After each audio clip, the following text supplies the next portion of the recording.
JKR അക്കാഡമിയിലേക്ക് എല്ലാവർക്കും ഒരിക്കൽ കൂടി സ്വാഗതം. 24/1/2026 നടന്ന ഫീമെയിൽ അസിസ്റ്റന്റ് പ്രിസൺ ഓഫീസർ തസ്തികയിലേക്കുള്ള പരീക്ഷയുടെ സ്പെഷ്യൽ ടോപ്പിക്സിലെ ചോദ്യങ്ങളാണ് ഇന്ന് നമ്മുടെ ക്ലാസ്സിൽ ഡിസ്കസ് ചെയ്യാൻ പോകുന്നത്. വളരെ പ്രധാനപ്പെട്ട ചോദ്യങ്ങളാണ്. ഈ ചോദ്യങ്ങൾ ഇനി വരുന്ന പരീക്ഷയ്ക്കും നമുക്ക് പ്രതീക്ഷിക്കാവുന്നതാണ്. അപ്പോൾ നമുക്ക് ക്ലാസ്സിലേക്ക് കിടക്കാം. ആദ്യത്തെ ചോദ്യം നോക്കാം. കേരളത്തില് അവസാനമായി വധശിക്ഷ നടപ്പിലാക്കിയ വർഷം ഏതാണ്? 4 ഓപ്ഷൻ ഉണ്ട്. ഏതാണ് ശരി ഉത്തരം? ഒന്ന് ആലോചിച്ച് നോക്കി. ഏതാണ്? ഓപ്ഷൻ ബി ആണല്ലേ. 1991 കേരളത്തിൽ അവസാനമായി വധശിക്ഷ നടപ്പിലാക്കിയ വർഷം. അടുത്ത ചോദ്യം. കേരള സംസ്ഥാനം രൂപീകൃതമായതിനു ശേഷം ആരംഭിച്ച സെൻട്രൽ ജയില് ഏത് ജില്ലയിലാണ് സ്ഥിതി ചെയ്യുന്നത്? കേരള സംസ്ഥാനം രൂപീകൃതമായതിനു ശേഷം ആരംഭിച്ച സെൻട്രൽ ജയില് ഏത് ജില്ലയിലാണ് സ്ഥിതി ചെയ്യുന്നത്? 4 ഓപ്ഷൻ ഉണ്ട്. ഏതാണ് ശരി ഉത്തരം? ഏതാണ്? മലപ്പുറം ജില്ലയിലാണ് അല്ലെ. കേരള സംസ്ഥാനം രൂപീകൃതമായതിനു ശേഷം ആരംഭിച്ച സെൻട്രൽ ജയില് മലപ്പുറം ജില്ലയിലാണ് സ്ഥിതി ചെയ്യുന്നത്. അടുത്ത ചോദ്യം. കേരളത്തില് നിലവില് പുരുഷ തടവുകാർക്കായി എത്ര തുറന്ന ജയിലുകൾ ഉണ്ട്? കേരളത്തില് നിലവില് പുരുഷ തടവുകാർക്കായി എത്ര തുറന്ന ജയിലുകൾ ഉണ്ട്? കേരളത്തില് നിലവില് പുരുഷ തടവുകാർക്കായി എത്ര തുറന്ന ജയിലുകളുണ്ട്? 4 ഓപ്ഷൻ ഉണ്ട്. ഏതാണ് ശരി ഉത്തരം? ഏതാണ്? ഓപ്ഷൻ സി ആണല്ലേ, 2. കേരളത്തില് നിലവില് പുരുഷ തടവുകാർക്കായി 2 തുറന്ന ജയിലുകൾ ഉണ്ട്. അടുത്ത ചോദ്യം.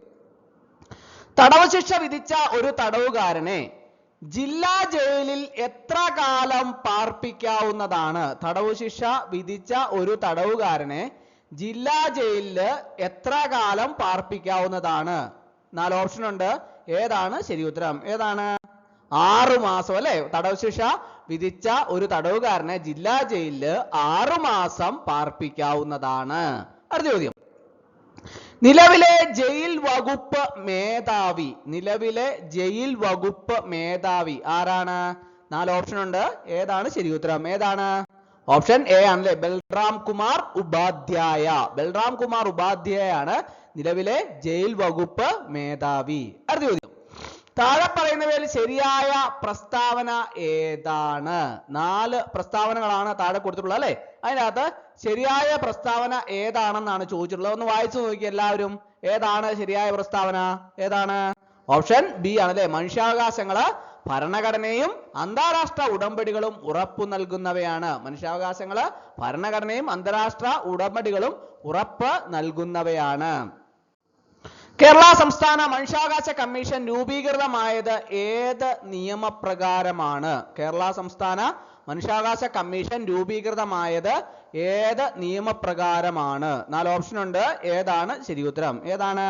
ഓപ്ഷൻ സി ആണല്ലേ, മനുഷ്യാവകാശ സംരക്ഷണ നിയമം. കേരള സംസ്ഥാന മനുഷ്യാവകാശ കമ്മീഷൻ രൂപീകൃതമായത് മനുഷ്യാവകാശ സംരക്ഷണ നിയമപ്രകാരമാണ്. അടുത്ത ചോദ്യം. താഴെ പറയുന്നതിൽ ഏതാണ് മനുഷ്യാവകാശങ്ങളുടെ നിർവചനത്തിന്റെ പരിധിയിൽ ഉൾപ്പെടുന്നത്? താഴെ പറയുന്നവയിൽ ഏതാണ് മനുഷ്യാവകാശങ്ങളുടെ നിർവചനത്തിന്റെ പരിധിയിൽ ഉൾപ്പെടുന്നത്? 4 ഓപ്ഷൻ ഉണ്ട്. ഏതാണ് ശരി ഉത്തരം? ഒന്ന് ആലോചിച്ച് നോക്കി. ഏതാണ്? ഓപ്ഷൻ എ ആണല്ലേ, വ്യക്തിയുടെ ജീവിതം, സ്വാതന്ത്ര്യം, സമത്വം, അന്തസ്സ്. ഇതാണ് മനുഷ്യാവകാശങ്ങളുടെ നിർവചനത്തിന്റെ പരിധിയിൽ ഉൾപ്പെടുന്നത്. വ്യക്തിയുടെ ജീവിതം, സ്വാതന്ത്ര്യം, സമത്വം, അന്തസ്സ്. അടുത്ത ചോദ്യം. സംസ്ഥാന മനുഷ്യാവകാശ കമ്മീഷൻ ചെയർപേഴ്സന്റെയും അംഗങ്ങളുടെയും ഔദ്യോഗിക കാലാവധി എത്ര വർഷമാണ്? സംസ്ഥാന മനുഷ്യാവകാശ കമ്മീഷൻ ചെയർപേഴ്സന്റെയും അംഗങ്ങളുടെയും ഔദ്യോഗിക കാലാവധി എത്ര വർഷമാണ്?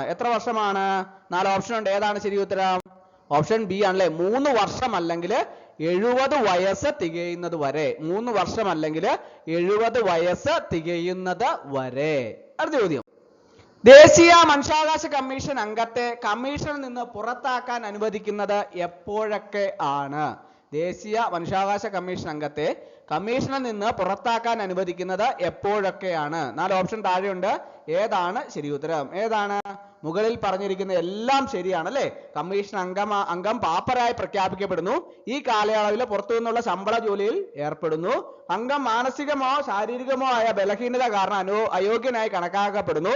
അംഗത്തിന്റെ മാനസികാവസ്ഥ മോശമാണെങ്കിൽ ഒരു യോഗ്യതയുള്ള കോടതി അങ്ങനെ പ്രഖ്യാപിച്ചിട്ടുണ്ടെങ്കിൽ അല്ലെങ്കിൽ അംഗം ധാർമ്മിക അരാജകത്വം ഉൾപ്പെടുന്ന ഒരു കുറ്റകൃത്യത്തിന് ശിക്ഷ ഉപേക്ഷിക്കപ്പെടുന്നു എങ്കിൽ ഇത്രയും ഈ പറഞ്ഞതെല്ലാം ശരിയാണ് അല്ലെ. ദേശീയ മനുഷ്യാവകാശ കമ്മീഷൻ അംഗത്തെ കമ്മീഷനിൽ നിന്ന് പുറത്താക്കാൻ ഈ താഴെ പറയുന്ന എല്ലാ സ്റ്റേറ്റ്മെന്റുകളും പ്രസ്താവനകളും ശരിയാണ്.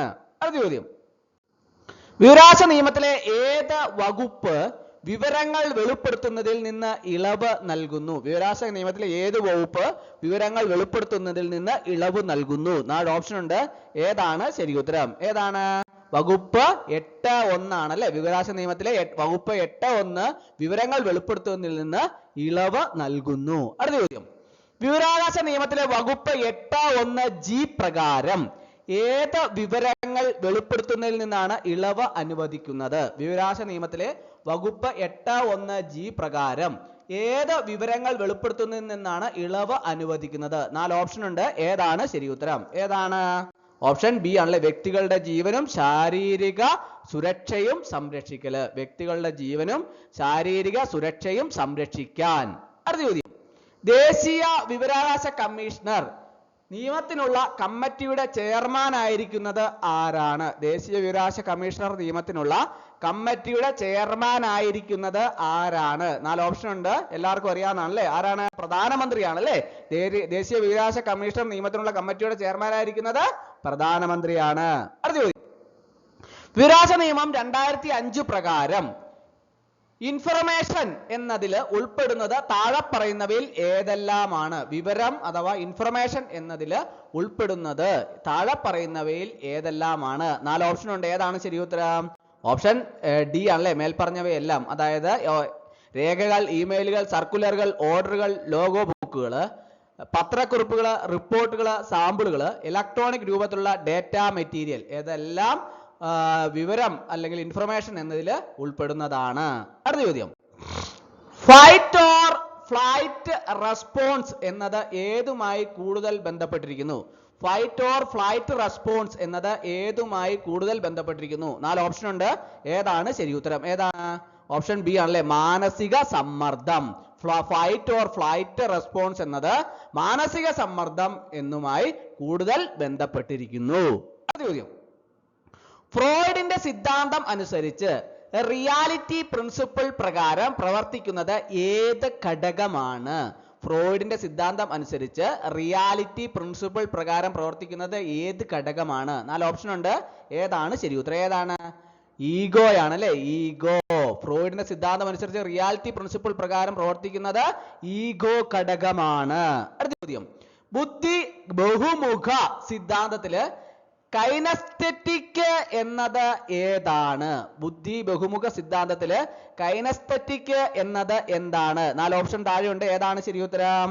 ഓപ്ഷൻ ഡി ആണല്ലേ. ശാരീരിക ചലനങ്ങൾ കഴിവോടെ നിർവഹിക്കല്. ശാരീരിക ചലനങ്ങള് കഴിവോടെ നിർവഹിക്കല്. അടുത്ത ചോദ്യം, ഉത്കണ്ഠയെ ഏറ്റവും ശരിയായി വിവരിക്കുന്നത് ഇതിൽ ഏതാണ്? ഉത്കണ്ഠയെ ഏറ്റവും ശരിയായി വിവരിക്കുന്നത് ഇതിൽ ഏതാണ്? 4 ഓപ്ഷൻ ഉണ്ട്. ഏതാണ് ശരി ഉത്തരം? ഓപ്ഷൻ ബി ആണല്ലേ. ഭയം, സംഘർഷം, ചിന്ത. ഉത്കണ്ഠയെ ഏറ്റവും ശരിയായി നിർവചിക്കുന്നത് ഭയം, സംഘർഷം, ചിന്ത. അടുത്ത ചോദ്യം, അഭിപ്രേരണ എന്നത് എന്തിനെ കുറിച്ചാണ്? അഭിപ്രേരണ എന്നത് എന്തിനെ കുറിച്ചാണ്? 4 ഓപ്ഷൻ ഉണ്ട്. ഏതാണ് ശരി ഉത്തരം? ഓപ്ഷൻ ബി ആണല്ലേ. പ്രവർത്തിക്കാനുള്ള പ്രചോദനം. പ്രവർത്തിക്കാനുള്ള പ്രചോദനമാണ് അഭിപ്രേരണ എന്നത്. അപ്പോൾ ഇന്നത്തെ ക്ലാസ് എല്ലാവർക്കും ഇഷ്ടമായെന്ന് വിചാരിക്കുന്നു. ഒരിക്കൽ കൂടി ഒന്നുകൂടെ നിർത്തട്ടെ. നന്ദി, നമസ്കാരം.